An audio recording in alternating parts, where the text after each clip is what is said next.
The entire restaurant fell silent when the Mafia boss walked in and saw the woman waiting for him by the window. The men who had set up the date were already watching from across the room, barely hiding their laughter. They had told him it was a blind date. What they hadn't told him was that the woman couldn't hear a single word he would say. To them, it was the perfect joke. A powerful man, a deaf woman, an awkward disaster waiting to happen, but the moment she nervously raised her hands and signed her name, the Mafia boss slowly lifted his own hands and answered in flawless sign language. The smiles across the room disappeared, because what no one knew was why he had learned that language in the first place, and the reason would break your heart. The entire restaurant fell silent when Trevor Turner walked through the glass double doors of Bellini's on a Friday evening in late October. It wasn't the kind of silence born from fear, though fear was certainly part of it.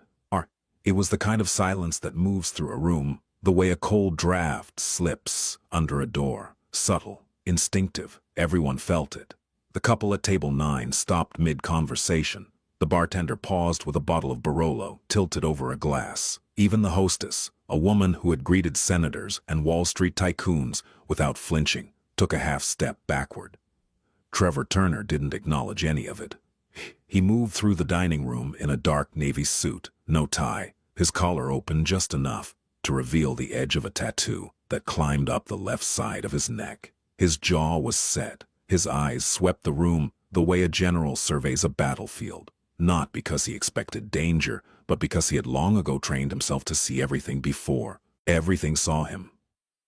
At 32, Trevor Turner controlled more of Philadelphia's underworld than most people even knew existed. He didn't run drugs. He didn't rob banks. He moved power. He moved money. He moved silence. And when silence wasn't enough, he moved people out of the way. But tonight wasn't about business.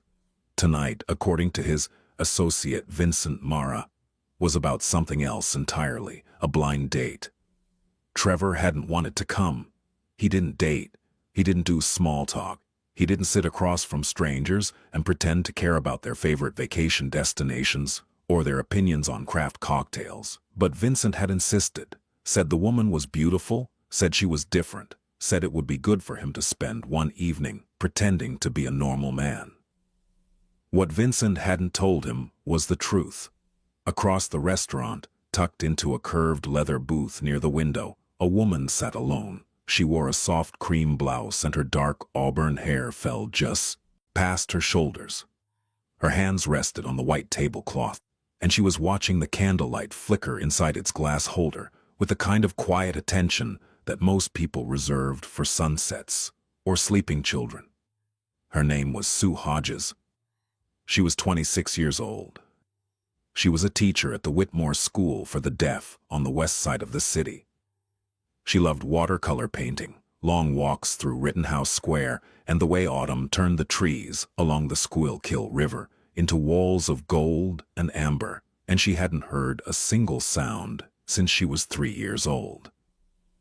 At a table near the bar, Vincent Mara sat with 2 other men, Paulie Greco and Sal DeLuca. All 3 of them had drinks in their hands and smirks plastered across their faces, like boys waiting for a firecracker to go off. This was the joke. They had found Sue through a dating app, matched with her using a fake profile, told her she'd be meeting a successful businessman who admired her work with children. And then they had told Trevor the same thing in reverse: a beautiful woman, a quiet dinner, an evening away from the noise. What none of them had mentioned to Trevor was that the woman sitting in that booth could not hear a single word he would say. They had imagined the scene 100 times already. Trevor sitting down. The awkward silence. The confusion.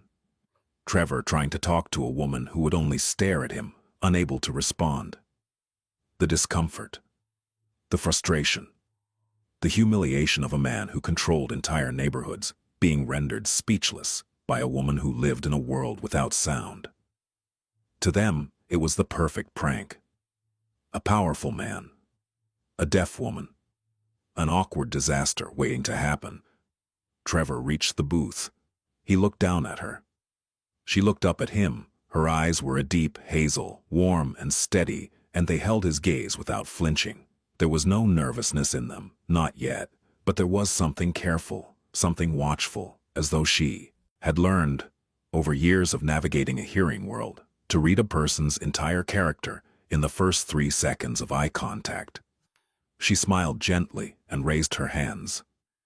Her fingers moved with a quiet grace, each gesture precise and unhurried. "Hi, I'm Sue. Thank you for meeting me." The 3 men at the bar leaned forward. This was it. This was the moment the whole thing fell apart. But something happened that none of them expected. Trevor Turner stood perfectly still for a long moment, his expression unreadable. Then, slowly, he lifted his hands. His fingers moved with a fluency that startled even the waiter who had approached to offer water. "It's nice to meet you, Sue. I'm Trevor. Mind if I sit down?" His sign language was flawless. Not hesitant, not clumsy. Not the kind of fumbling approximation a person makes when they've watched a few YouTube tutorials. His hands moved with the muscle memory of someone who had been signing for years. Decades even. Sue's eyes widened. Her lips parted slightly, and then she smiled. Not the polite smile she had offered before, but something deeper, something surprised and genuine and relieved. At the bar, Vincent Mara's glass froze halfway to his lips. Paulie Greco blinked. Sal DeLuca leaned back in his chair and whispered a single word that none of them would repeat later.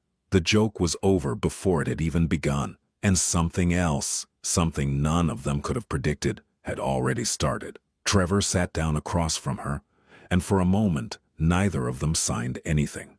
They just looked at each other. The candle light moved between them, casting soft shadows across the tablecloth, and the noise of the restaurant seemed to dim, as if the room itself understood that what was happening at this table required a different kind of attention. Sue tilted her head slightly. Her hands rose again. "You sign beautifully. Most hearing people don't." Trevor's jaw tightened just barely, a movement so small that only someone trained in reading faces would have noticed it. But Sue noticed. She noticed everything. "I had a good teacher," he signed back. He didn't elaborate. She didn't push. That was the first thing he noticed about her, the way she understood that silence could be a complete sentence. They ordered dinner through a combination of sign language and the waiter's admirable patience. Sue pointed to items on the menu and signed her preferences to Trevor, who relayed them aloud. It was seamless, natural, as though they had done this 100 times before, over bruschetta and a shared plate of burrata. Their conversation unfolded in the most extraordinary way.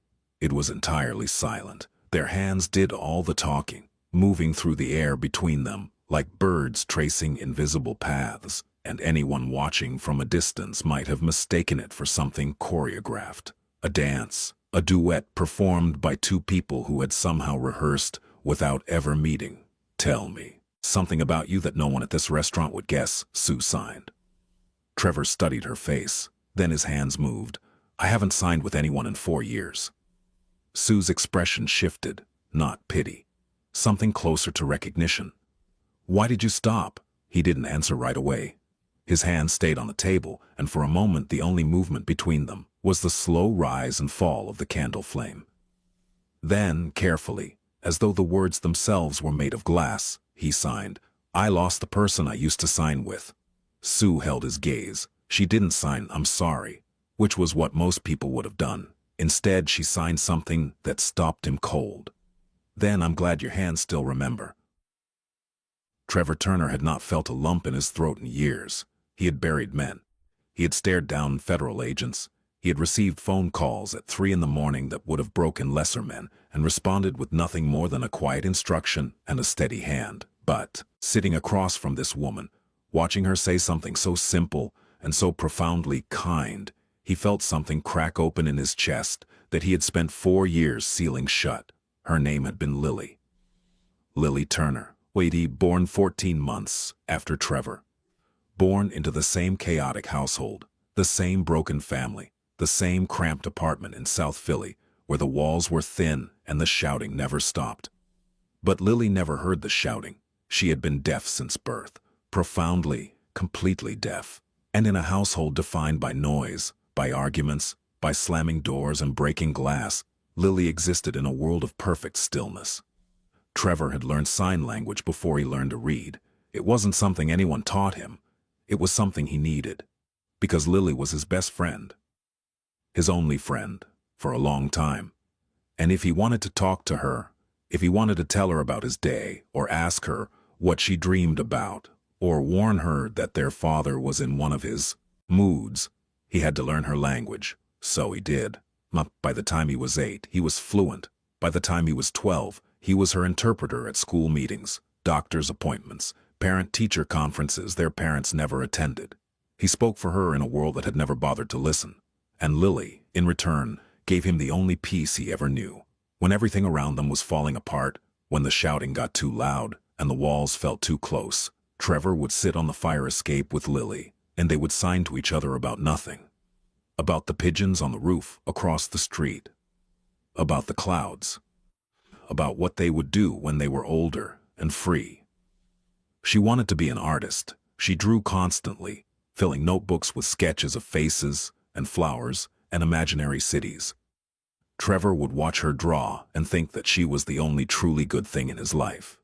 And then, when he was 28 and she was 27, Lily died. A car accident. A rainy night on a 76. A driver who ran a red light.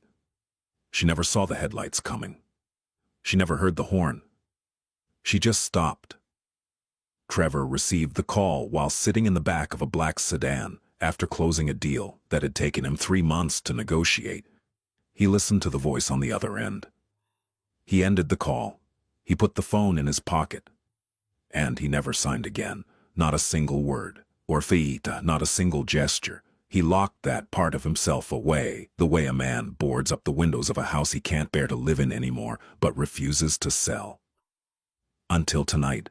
Until Sue Hodges raised her hands in a candlelit restaurant and signed her name, and something inside Trevor Turner recognized her immediately. Not as a stranger, not as a prank, but as a person who lived in the same silence that had once been his only refuge.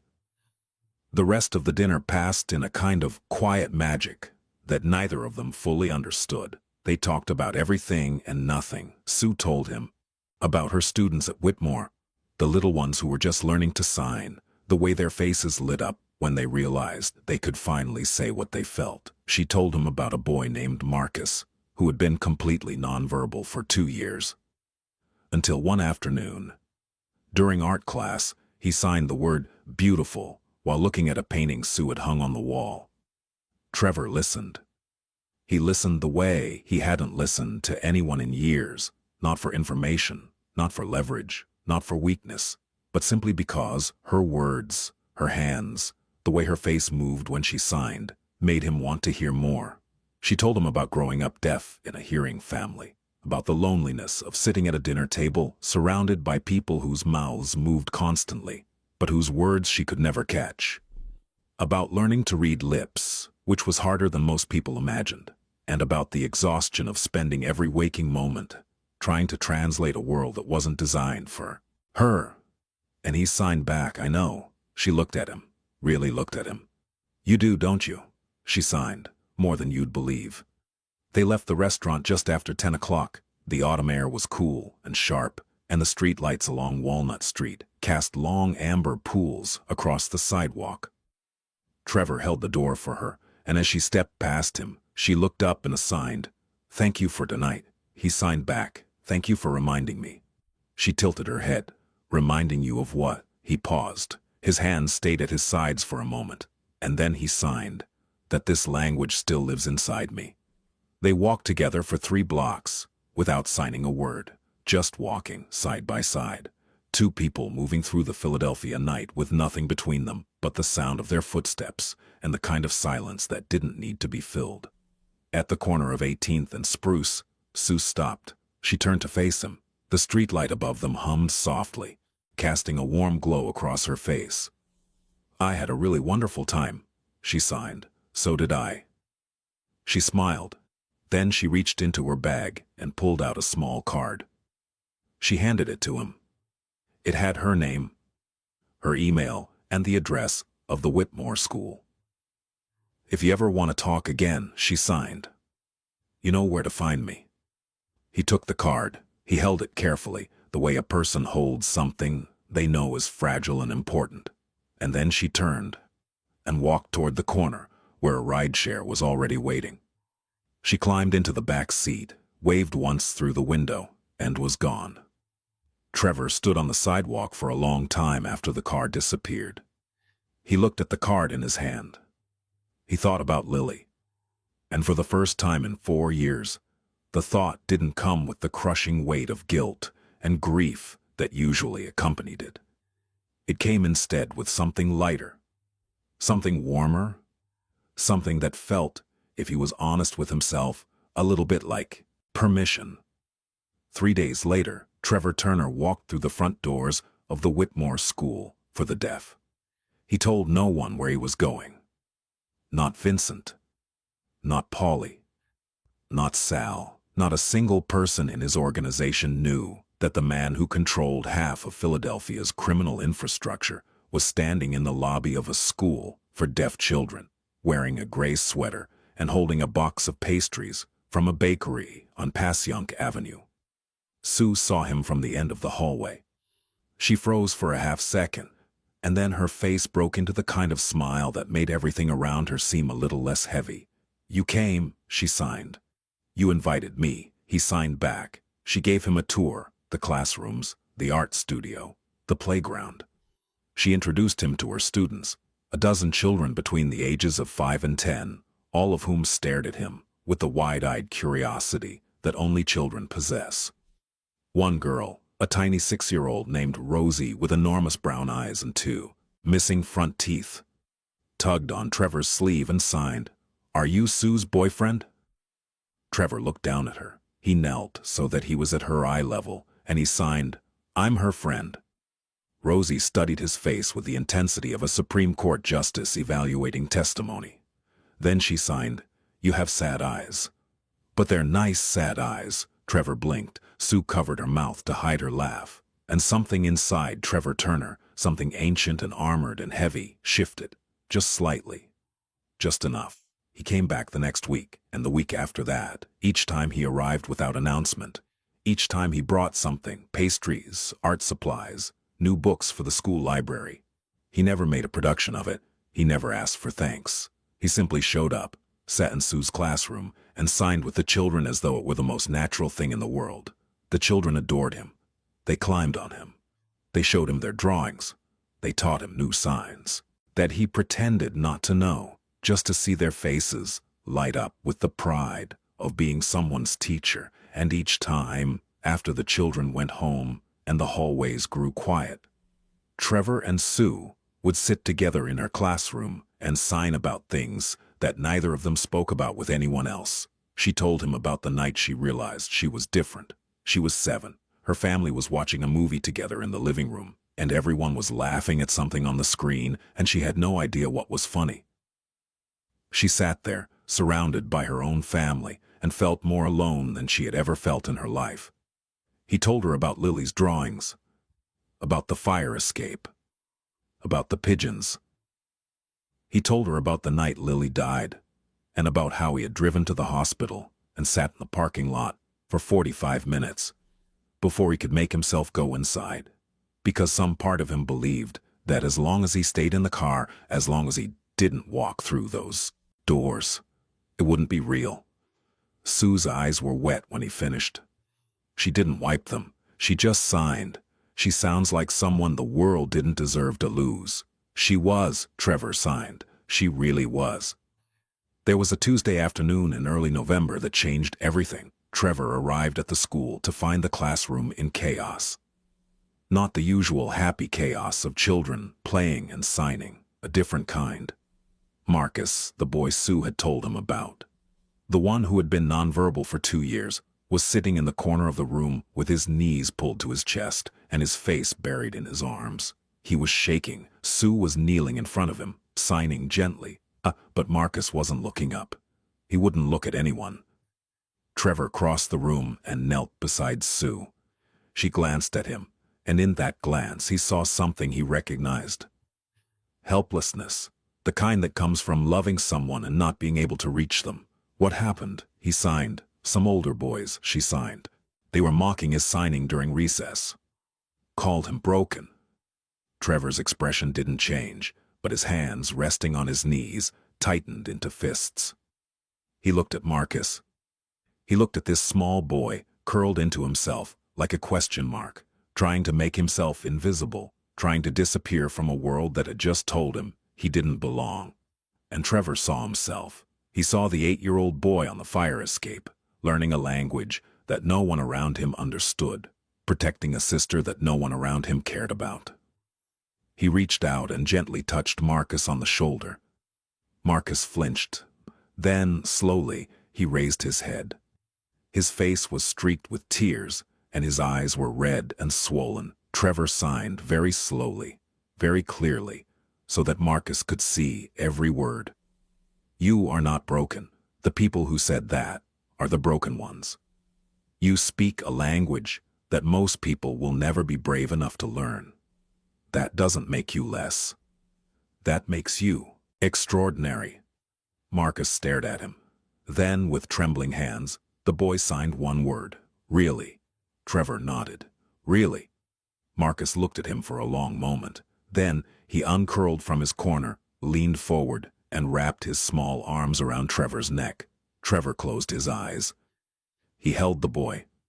And across the room, Sue Hodges watched the most feared man in Philadelphia kneel on a classroom floor and hold a crying child. And she understood something that no one else in Trevor's life would ever know, that the man the world saw, the cold, calculating, untouchable Mafia boss, was a mask, a fortress, a wall built by a boy who had lost the only person who ever understood his silence. And that boy was still in there, still reaching out, still trying to protect someone. It was a Thursday evening in late November when Trevor took Sue to the fire escape. Not the original one. That building had been torn down years ago, but there was a rooftop on a building he owned in South Philly, with a view of the city skyline and a wrought iron railing that looked close enough to the old fire escape that it made his chest ache. He brought 2 cups of coffee. He brought a blanket because the wind was sharp. They sat together on the edge of the rooftop and looked out at the city, and for a long time neither of them signed anything. Then Sue signed. You're different than people think you are. Trevor looked at her. Maybe. Or maybe I'm exactly what people think I am. And this is just the part they never get to see. She studied his face the way she always did, with that quiet, unblinking attention that made him feel like every wall he had ever built was made of paper. Which part is more real? She asked. He thought about that. He thought about Lily, about Marcus, about the children at Whitmore, about the men who worked for him, about the deals and the debts and the darkness that paid for everything. I don't know anymore, he signed honestly, but when I'm with you, I remember who I was before all of it. And that version of me feels more real than anything I've been in years. Sue set down her coffee. She reached over and took his hand. Not romantically, not dramatically, just a quiet, steady grip. The way you hold someone's hand when you want them to know they're not alone. Trevor looked down at their hands. His were large and scarred and rough. Hers were smaller, graceful, calloused at the fingertips from years of signing and painting. He had held weapons with these hands. He had signed contracts that ruined men. He had carried his sister's coffin, but right now, holding Sue's hand on a rooftop in South Philly, with the city glittering below them and the November wind pushing through the silence between them, he felt something he hadn't felt since the fire escape. Peace. The weeks that followed were the strangest of Trevor Turner's life. He still ran his empire. He still took meetings in the back rooms of restaurants and the upper floors of the office buildings that didn't appear on any public directory. He still gave orders that moved money and shifted power and kept the machinery of his world turning. But in between, there was Sue. There were Tuesday afternoons at Whitmore, signing with the children, watching Rosie draw pictures of cats that looked more like potatoes, watching Marcus slowly come out of his shell and begin signing with confidence. There were Thursday evenings on the rooftop, drinking coffee and signing about things that mattered and things that didn't. There were Saturday mornings at the Italian market, where Trevor introduced Sue to the old vendors who had known him since he was a boy, and where she charmed every single one of them, despite not being able to hear their rapid-fire Philly accents.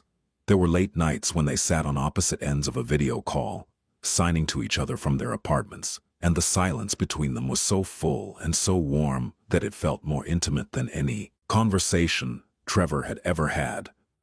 And slowly, gradually, like a house being rebuilt from the inside out, Trevor Turner began to change. He didn't become a different man. He didn't abandon his world. He didn't suddenly develop a conscience about things he had spent a decade refusing to feel guilty about. But he softened, in ways that were invisible to most people, but unmistakable to those who knew him well. He started funding the school, not publicly, not in his name, through a series of anonymous donations that tripled Whitmore's budget and allowed them to hire 3 new teachers and renovate the art studio that Sue had been trying to fix for 2 years. He handled the situation with the boys who had bullied Marcus, not with violence, not with threats. He found out who their parents were. He found out which school they attended, and he arranged, through channels that left no fingerprints, for that school to implement a comprehensive anti-bullying program with a specific focus on disability awareness. The boys never mocked anyone again, and he began signing every day. Not just with Sue, not just with the children. Alone in his apartment, late at night, he would stand in front of the mirror and sign to his reflection, the same way he used to sign to Lily. "Tell me about your day. What did you dream about? I miss you." One evening, standing in front of that mirror with the city dark and quiet outside his window, Trevor signed something he had never said before. Not to anyone. Not even to himself.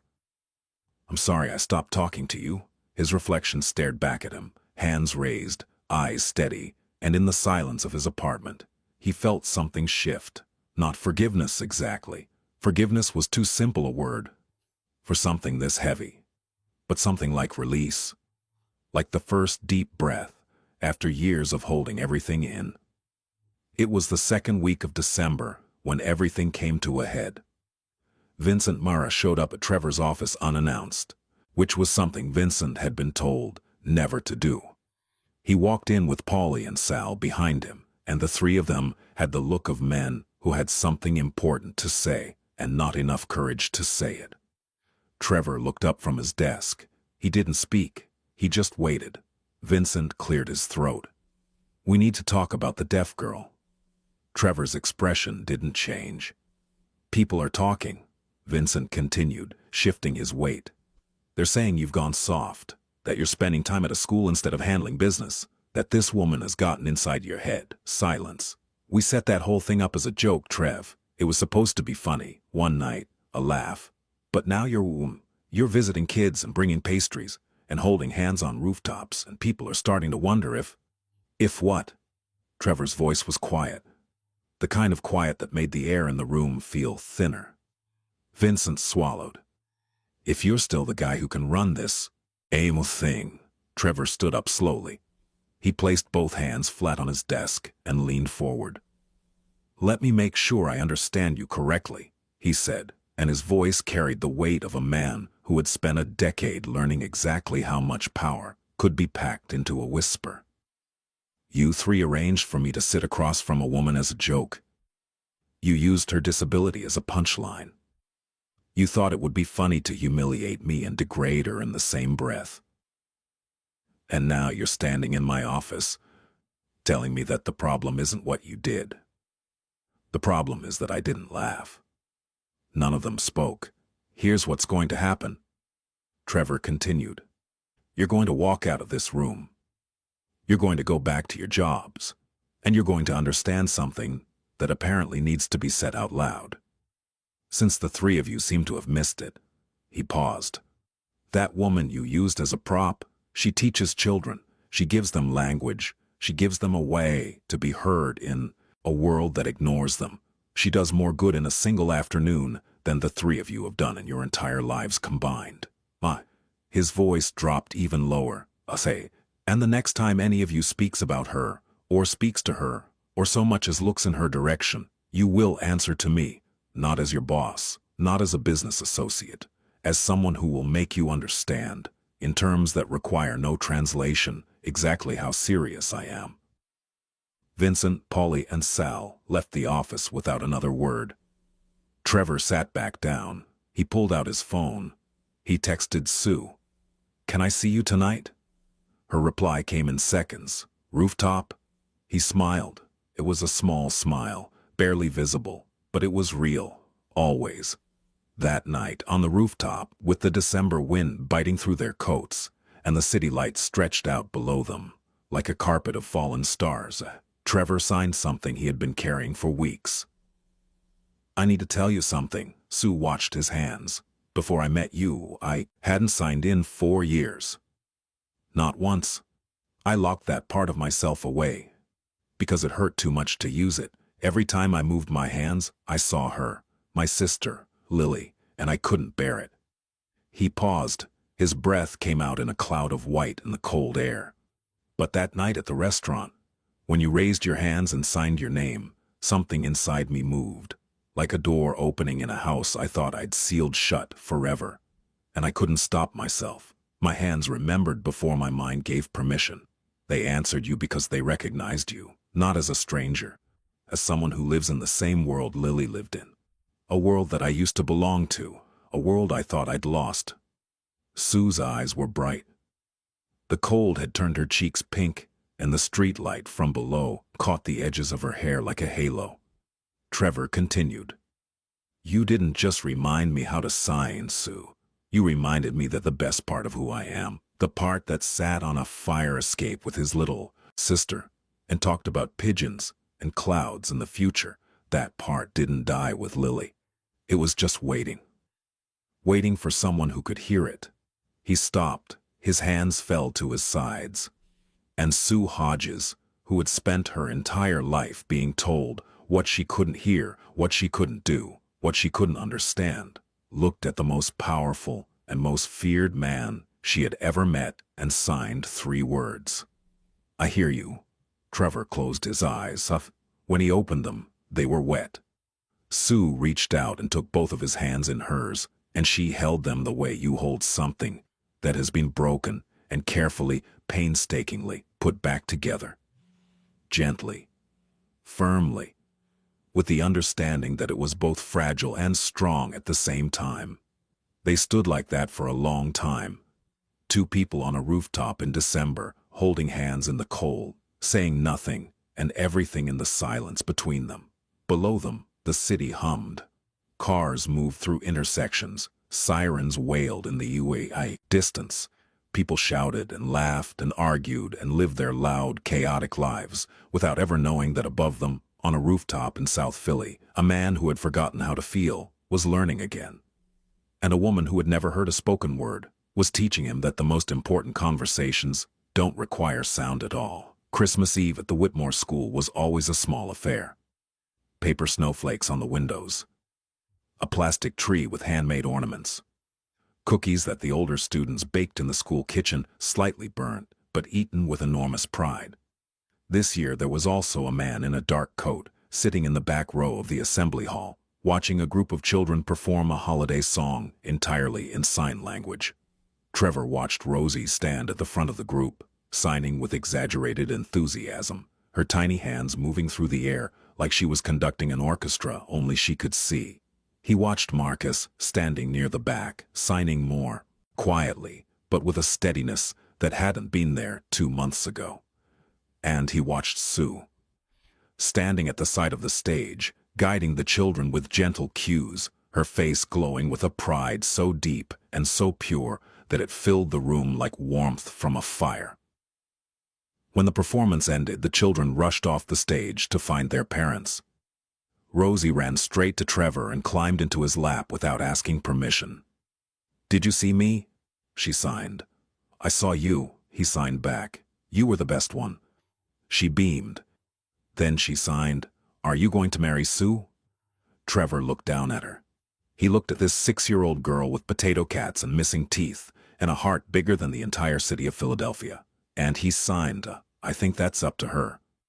Rosie shook her head solemnly. No, it's up to you. You have to ask. Trevor laughed, a real laugh, a sound that several people in the room had never heard before and would not forget. Across the hall, Sue looked over.